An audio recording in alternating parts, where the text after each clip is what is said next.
Is your air fryer collecting dust? Break it out and make these awesome recipes.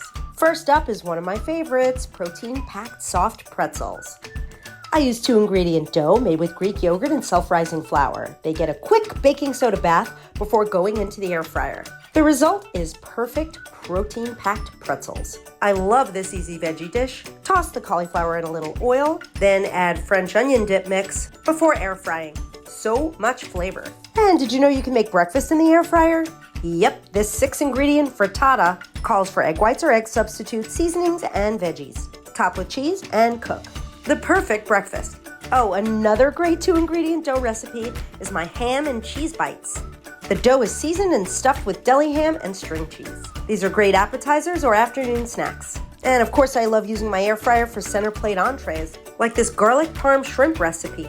Seasoned panko breadcrumbs give the perfect crunchy texture and deliver big flavor. Find all these recipes at hungrygirl.com. The full names are in the caption. Which one are you going to make first?